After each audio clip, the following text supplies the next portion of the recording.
Good evening, everyone. I'd like to welcome you to the City of Lebanon Plan Commission meeting on March 5th, 15th, 2020. And I'll call the meeting to order. And would you call the roll, please? Ali Mullen. Here. Ashley Paddock, absent. John Lashley. Here. Kevin Krulik. Here. Keith Campbell. Here. Jeremy Lawler. Here. Brian Tandy. Here. Dan Bayshore, absent. Lori Gross. Here. Okay. We have the approval of the minutes. Need a motion for the minutes.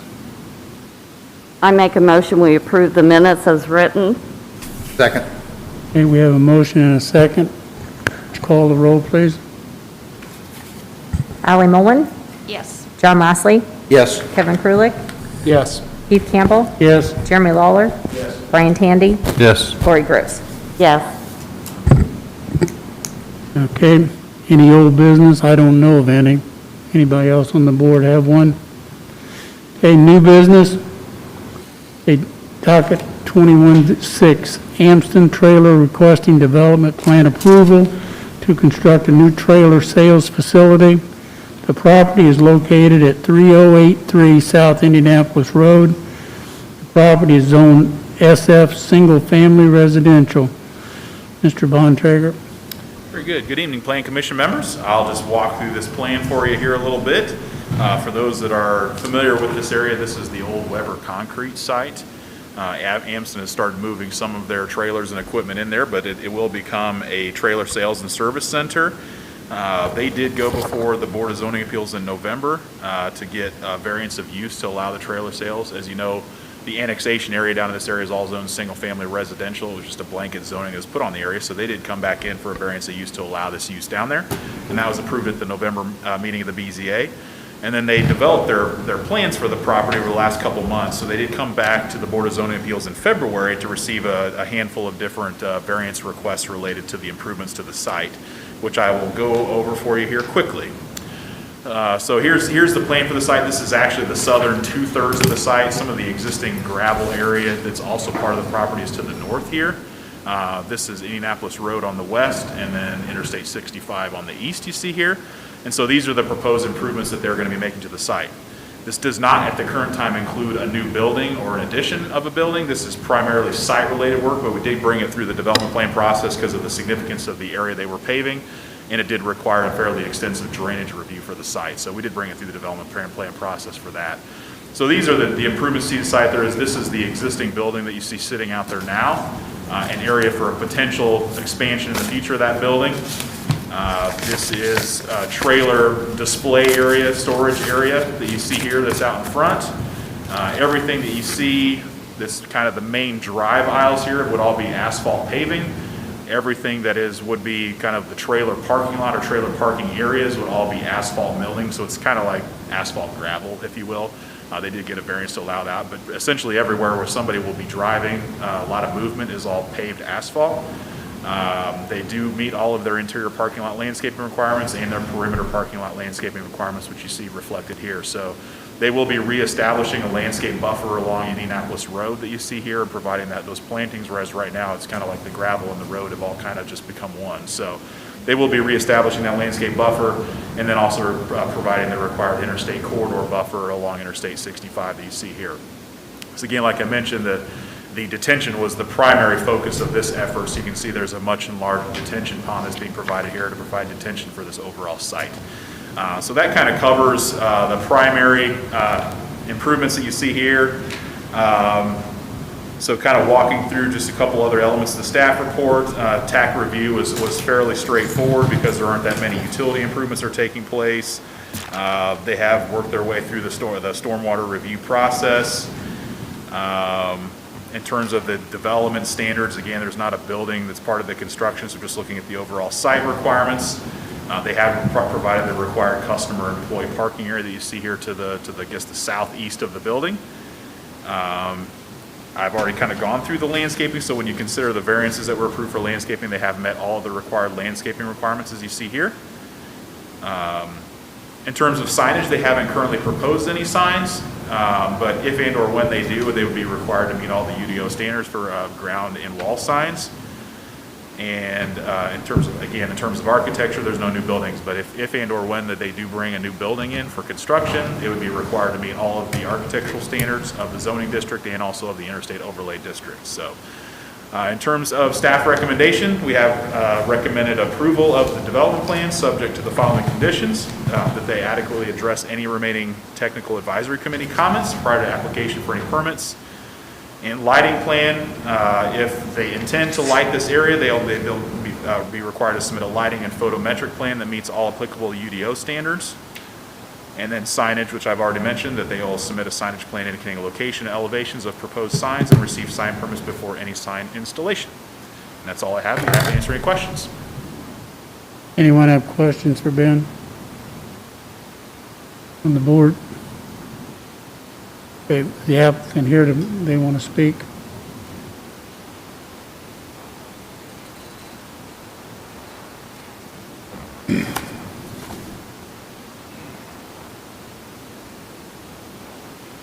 Hi, my name is Sean Baker with Amston Trailers. I certainly appreciate everybody taking the time to review the site design. I also have one of our project managers here with me if there's any technical questions. So I guess with that being said, I'm certainly answering any questions anybody has. Anyone on the board have questions? No, I think we're okay. Okay, I appreciate it. Thank you. Thank you.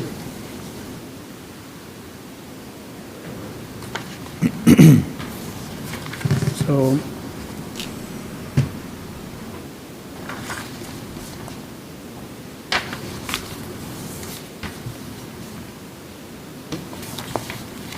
okay, I would entertain a motion here. I'm sorry. I'll open up to a public hearing. Is there anybody who'd like to speak that hasn't already spoken? Nope, seeing none, I'll close the hearing. And now I will entertain a motion for the plan of docket 2112, 21-6, I'm sorry. I'll motion to approve docket 21-6 contingent on the adequately addressing the TAC comments, submitting a lighting plan and a signage plan. Okay, I'll second. you have a motion to approve and second it. Call the roll, please. Arlie Mullen, Yes. John Lastly, Yes. Kevin Krulik, Yes. Keith Campbell, Yes. Jeremy Lawler, Brian Tandy, Yes. Lori Gross. Yes. Okay. Next, docket number 21-12, Lebanon Planning Department to present an amendment to the Lebanon Comprehensive Plan to include the recreational impact fee zone improvement plan. Bond tracker. All right, I'll start first by explaining the process that we're going through here. As many of you probably know, we started the process several months ago to develop a park impact fee for the city of Lebanon. We established the required committee of people to shepherd that process.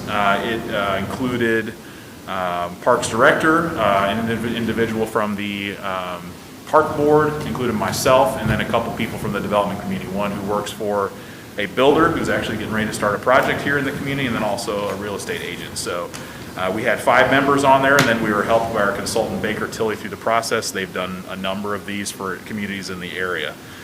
So in terms of the process, this is the first step in a multi-step process.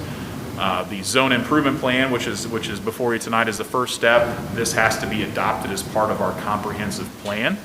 So that's the step before you tonight, is to provide a recommendation on that amendment to the comp plan. So it will start with the Planning Commission here tonight.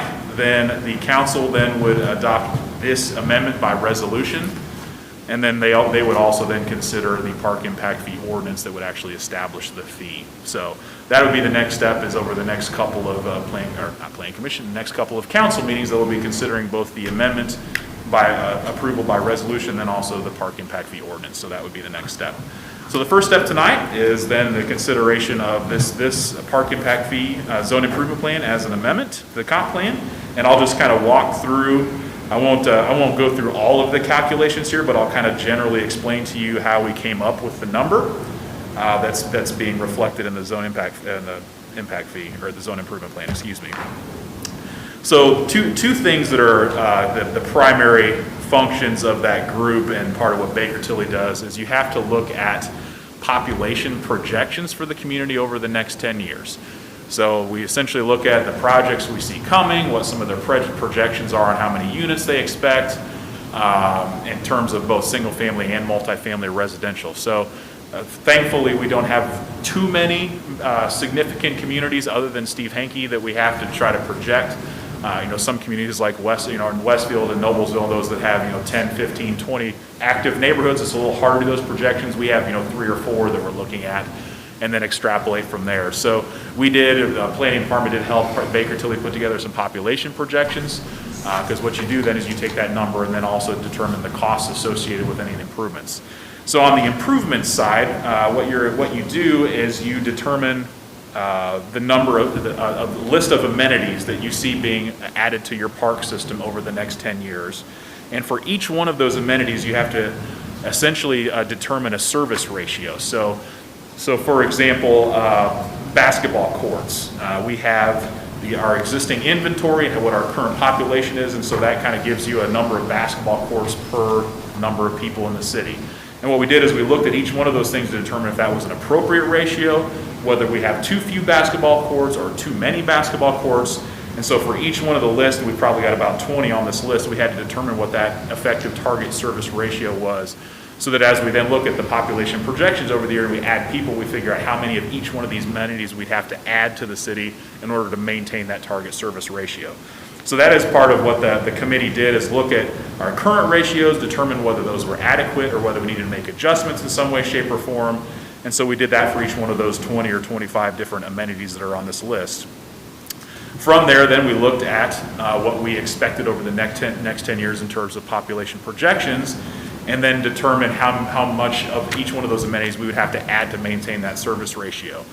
So that's what you see in these large charts that you see in this zone improvement plan, is determining what the inventory is, how much would have to be added in order to meet those population projections. And then the third component of that is a registered landscape architect needs to review each one of those amenities and determine general cost to add one of those amenities. So, for example, like for a volleyball pit, they would determine the cost to add a volleyball pit.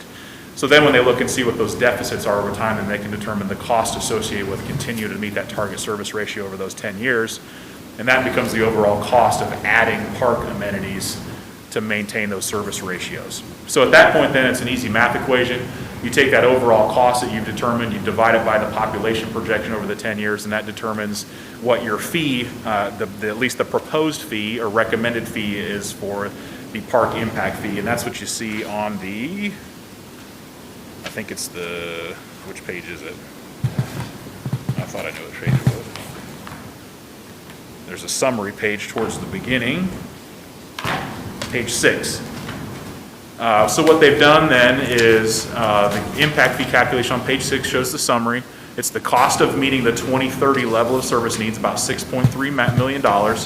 And then you reduce that by a number of items: the estimated non-local revenues, resident capital budget contribution, which would be property taxes paid, noon resident contribution to bond principal payments, which is also related to taxes.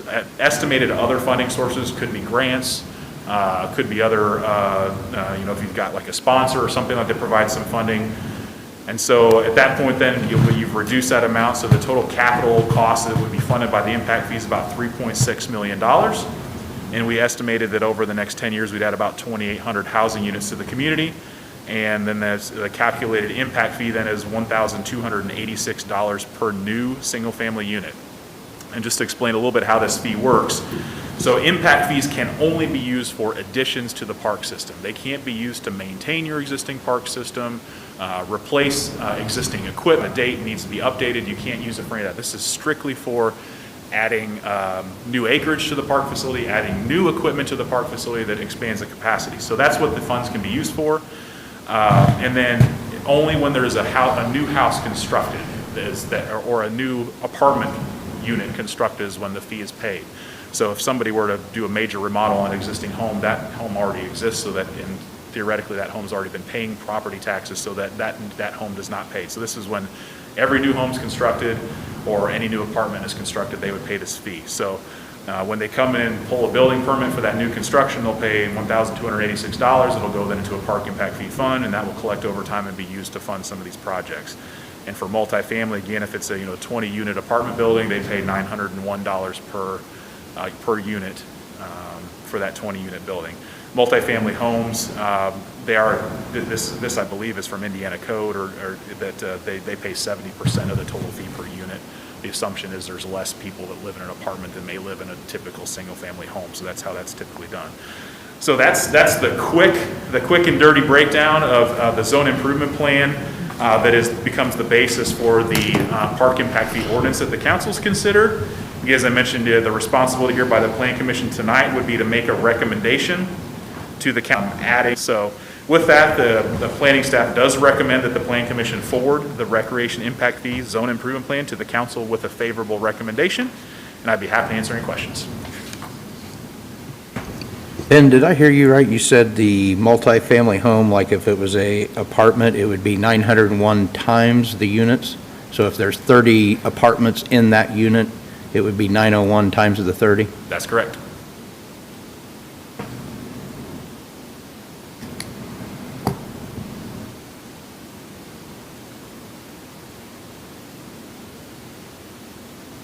The other question is, it's only new homes that would be the impact fee, right? Brand new homes? Yes, yeah, new construction only. Yeah, So if you remodel your house, you pay nothing. yeah, As far as the remodel or impact fee. addition or anything like that onto an Right. existing home would not pay. This is strictly for new construction. Because that would theoretically add new population to the city and new Right. demand to the park system. And has nothing to do with commercial property, correct? No, this is strictly residential. Yeah, whereas road impact fees, both residential and commercial pay, this is strictly residential to pay the park impact fee. Okay. Any other questions? We'll open up public hearing. Anyone like to speak? Then I would entertain a motion to pass docket 2112, whatever you're happy with. I'd make a motion to move forward to the council with favorable recommendation. Docket number 21-12, zone improvement plan. I'll second. Okay.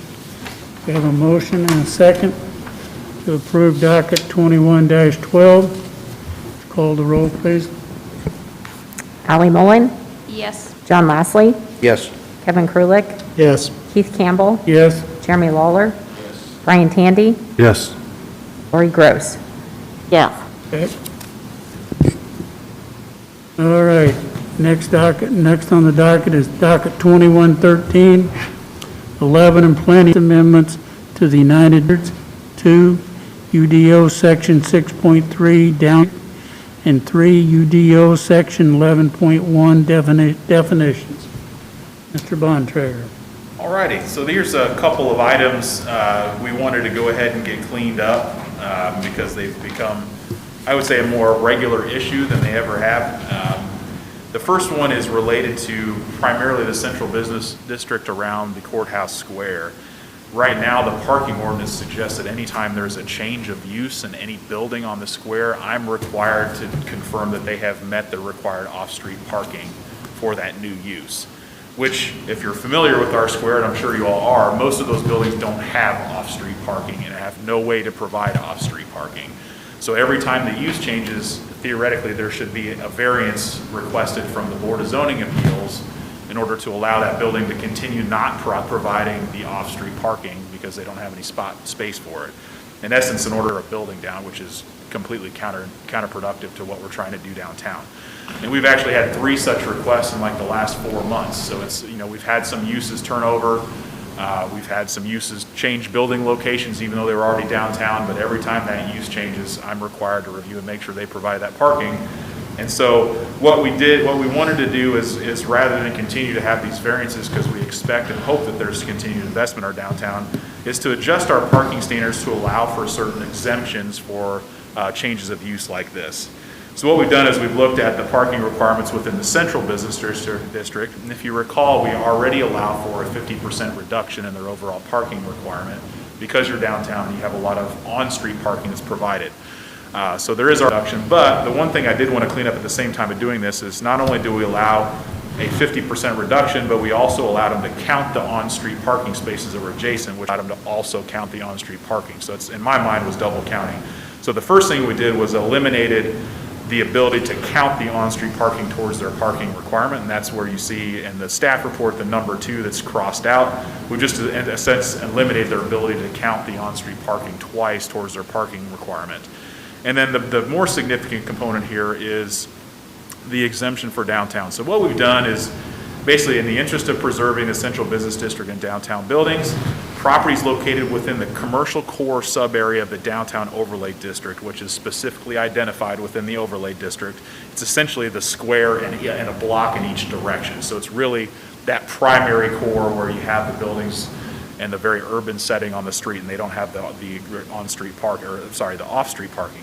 So for those buildings that are located in the commercial core sub-area of the downtown overlay district, they are exempt from off-street parking requirements except for the following conditions. And what we wanted to do is, in cases where you have somebody that's making modifications or additions to the building that added significant multifamily units to it, at a certain point we wanted to make sure, you know, if they're doing one apartment, we feel like that should be exempt. But at some point, you're getting, you know, if they have 5 or 6 or 7 or 8 units that they're doing, we feel like they should be required to provide that parking, because if you got 7 or 8 units, now you're talking about at least 1 parking space per each unit. So you're getting to the point where they're going to start needing to provide it, because you're talking about a much larger project. So what we've done is they're exempted until you get to 6 or more residential units, and at that point then they're required to provide the off-street parking, so anything 6 or more. And then on the commercial side, what we wanted to do is allow some of the less intense uses to be exempt. But for example, we've had a number of inquiries about putting like a meeting space, or like a convention center, a small convention space in downtown, for uses like that where they've got capacity for like 200 people, which has a fairly significant parking requirement. We don't necessarily want to exempt out a large use like that would create a big parking demand. So what we've done then is, where the use is required to have 20 or more off-street parking spaces, they will be required to provide off-street parking. What this does is allow uses like Merle Norman to be exempt, or Clues Brews to be exempt, but not those more intense parking demand type uses. They would not be exempt. And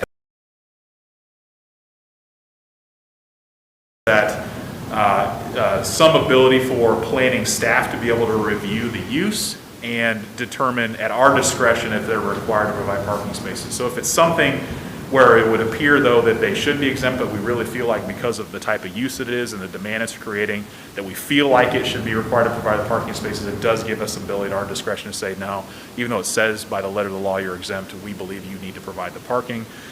So we're going to review it as such. So that's the kind of the meat of the changes we made there, to allow some exemptions in our downtown, to allow those changes of uses without having to go to the BZA every time, because we don't want a building torn down. The other thing we did is actually something that we just added a few years ago, and now in practice, as we're applying it in practice, just determined that it wasn't something necessary. On our schedule, the parking standards for multifamily residential, we had spaces required per each type of unit. And then also for every 7 units, there was 1 additional space that was required, essentially to provide for space for visitors to those units. But what we've seen in practice is that the spaces that we require per unit are more than enough to provide visitor spaces, because not every 2-bedroom apartment is going to have 2 cars per unit. So you have some room built in there to provide for visitor parking spaces. As we started applying this, and you're looking at, for a 2-bedroom unit, if you got a 40-unit building, all of a sudden you have to have 80 parking spaces. It really felt like a lot for that type of building. So what we've done then is, while we've kept all the spaces per unit, we've just eliminated that additional space requirement there, because we've really felt like that was just more than necessary for providing parking for traditional multifamily apartments. And then the last thing is in definitions, and this actually came up probably a little over a year ago now, when New Life was looking for a new spot when they were moving out of downtown. And what we found is that our definitions in the ordinance we had two definitions. One's for a residential facility for mentally ill, and one for an institutional facility for mentally ill. It appeared by the definition that they both allowed overnight stays, but it wasn't clear what the difference between a residential facility versus an institutional facility was.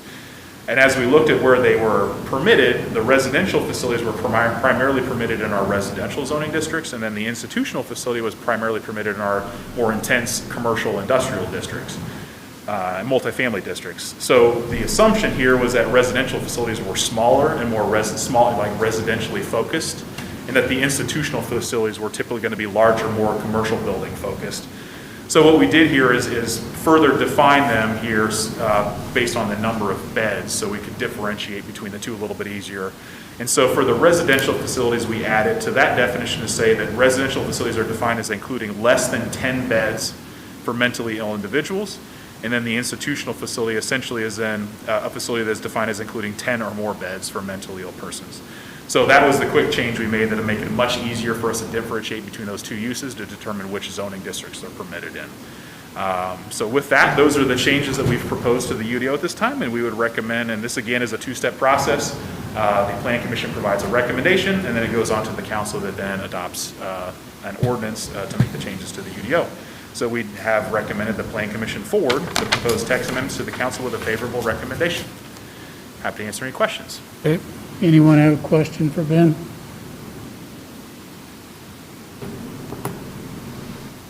Dan, maybe just to clarify for people, so on the two use parking changes, so multifamily units, so say a use comes in and they're going to create 10 units.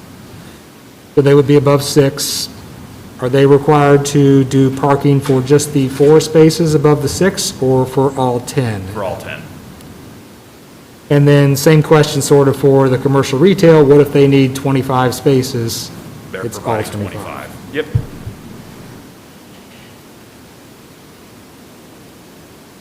So it's not just a reduction in what their parking requirement is. Right. Anything above those limits are required to provide all of those spaces. And they're still subject to the 1/2 reduction in the... Correct. So if we do a calculation and a restaurant's required to have 50 spaces, per the calculation, they get that reduction to 25. At that point, then we say, yeah, it said you're required to provide those 25 spaces. Or if it's use that's required to have 20 spaces, it gets reduced to 10 with that reduction, and then we can say at 10 spaces, you're exempt from the parking requirement.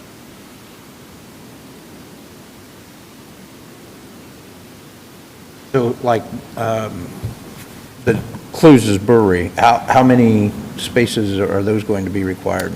I think based on the number of tables, I think we calculated they were required to have like 17 or 18, I think it was. So they would have been exempt, but they did go through the BZA and get the variance.